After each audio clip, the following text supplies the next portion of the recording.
नमस्कार बंधुरा फेमास दोलन्स किचेने आपनादेर सबाइके स्वागत जानाई। निये एसेछि आपनादेर जोन्नो जिभे जल आना एकटा रेसिपि, सेटा हलो कुलेर आचारेर रेसिपि। এই আচারের রেসিপি দেখলেই কিন্তু একদম জিভে জল চলে আসে। আমার কিন্তু এডিট করতে করতেও জিভে জল চলে আসছে।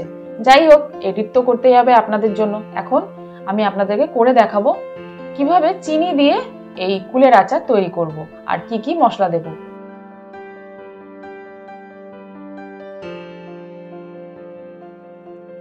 কুলের আচার তৈরি করার জন্য প্রথমে একদম সুন্দর ভালো পাকা টোপা কুল নিয়ে নিয়েছি, ভালো করে ধুয়ে পরিষ্কার করে নিয়েছি।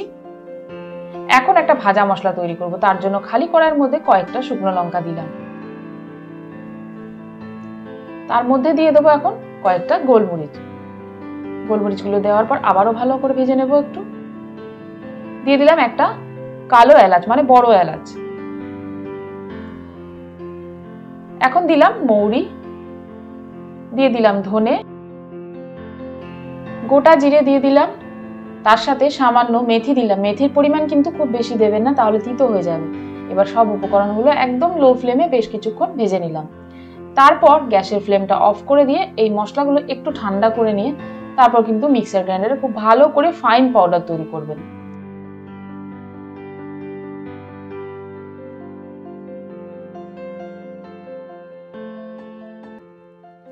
একই কড়াইয়ের মধ্যে আমি সামান্য সরষের তেল দিয়ে দিলাম। তেলটা ভালো করে গরম করে নিয়েছি। দিয়ে দিলাম ফোড়নের জন্য দুটো এলাচ আর একটা দুই অর্ধেক করে নিয়েছি দারচিনি, সেটা দিয়ে দিলাম। ভালো করে ভেজে নিয়ে এখন দিয়ে দিলাম টোপা কুলগুলো।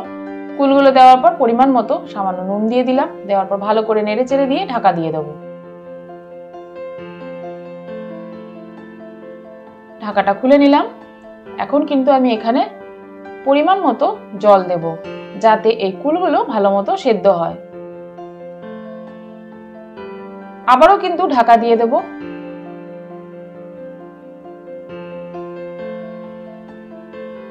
এখন ঢাকা খুলে নিয়েছি। দেখুন কুলগুলো খুব ভালো করে সেদ্ধ হয়ে গেছে। এরকম করে প্রেস করছি যখন খুন্তি দিয়ে, তখন কিন্তু বেশ মিশে যাচ্ছে।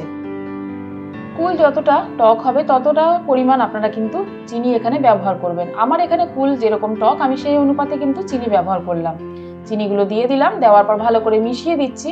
চিনি দেওয়ার পর কিন্তু গ্যাসের ফ্লেম একদম লোতে রাখবেন, না হলে কিন্তু লেগে যাওয়ার সম্ভাবনা থাকবে। এইবার আমি সামান্য বিট নুন দিয়ে দিলাম।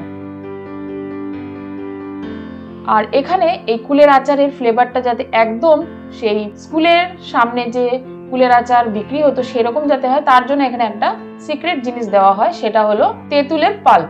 তেঁতুল নেবেন, পাকা তেঁতুল, ভালো করে গরম জলে মিশিয়ে রাখবেন। তারপরে এর যে পাল্পটা বের করে এতে অ্যাড করে দেবেন। দেখুন ওটা দেওয়ার পর গ্রেভিটা কত সুন্দর হয়েছে। আর এখন আমি এর মধ্যে দিয়ে দিলাম যে ভাজা মশলাটা তৈরি করেছিলাম, সেটা দিয়ে দিলাম। আর যখনই এই তেঁতুলের পাল্প আর এই ভাজা মশলাটা দেবেন না, একদম এত সুন্দর সেন্ট আসবে কি বলবো। একবার হলো বাড়িতে তৈরি করবেন, দেখবেন মনেই পড়ে যাবে একদম স্কুল লাইফের কথা। যাই হোক, আজকে কিন্তু আমার একদম তৈরি হয়ে গেল কুলের আচার। কেমন লাগলো আপনাদের সেটা কিন্তু আমাকে কমেন্টের দ্বারা একবার জানাবেন।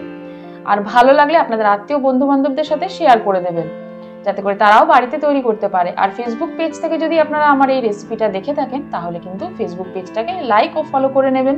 আমার চ্যানেলে আরো অনেক রকমের আচারের রেসিপি দেওয়া আছে, আমি সমস্ত ডেসক্রিপশন বক্সে লিঙ্কগুলো দিয়ে দেবো, অথবা আই বাটনেও দেওয়া থাকবে, সেখান থেকেও দেখে নিতে পারেন। এখন আমি সামান্য বিট নুন কিন্তু ওপরে স্প্রিঙ্কল করে দিলাম, যেরকম আর কি কাকুরা দিত আমাদের স্কুল লাইফে যেভাবে বিক্রি হতো, ঠিক সেইভাবে আমি সামান্য বিট নুন দিলাম। এবার একদম রেডি হয়ে গেছে কুলের আচার। আবারও চলে আসবো নতুন রেসিপি নিয়ে। তার জন্য কিন্তু সঙ্গে থাকুন, সুস্থ থাকুন, ভালো থাকুন। ধন্যবাদ।